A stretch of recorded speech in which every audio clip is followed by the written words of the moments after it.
Alright, now I'm going to ask a question that, what's the best model considering all the parameters we can configure and all the families within each model?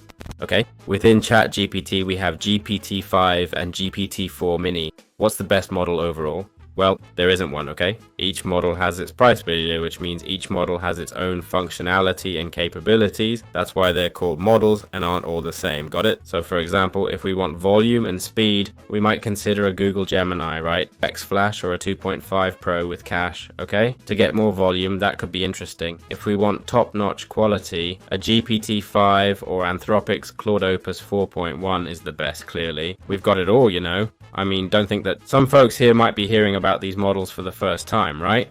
That's not ideal. So, what if we want privacy? Well, we can use open source options like DeepSeek, Llama 4 or Mistral, you know. For more privacy, there are even more secure models. Don't just take our word for it. For coding, mix GPT-5 or 4.1 with Grok and others. No need to stick to one model. ChatGPT has ways to pick the best model for a task, like MCP server or LangChain. And remember, within each model, say you pick the 4 mini model to summarize Nordic laws and get ChatGPT's take on, or rather you want ChatGPT to cite laws that verify if a document is properly formulated or regulated. You'd be interested in low temperature and a low ceiling, right? If you have a public-facing chatbot, you'd want efficient, quick responses. You'd also want to limit the response length or max tokens to prevent long answers. See where it says -1? What does -1 mean? It means there's no limit, okay? So if you've got unlimited funds and can afford a model that chatters non-stop, that's fine. If you want a WhatsApp bot with ChatGPT's functionality, just accessed through the API, that's possible.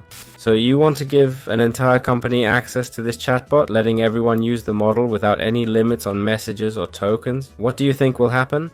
Well, the end of month bill is going to be quite a shock. That's what's going to happen, got it? So obviously it's crucial to limit the number of messages. It's important to limit the number of, or responses if you prefer that over message count, the number of responses.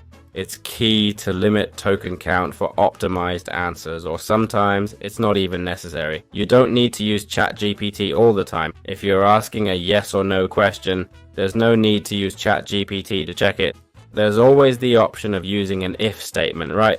So N8N seems easy to use, but the real value lies in optimizing repetitive processes. The word optimize means taking an existing process and reducing costs or increasing efficiency, or both. If we're constantly worsening efficiency, like choosing a slow model with high latency or high costs, we're not optimizing as much as we could. I hope you enjoyed this brief reflection. See you in future videos. Remember, the N8N course is linked in the description.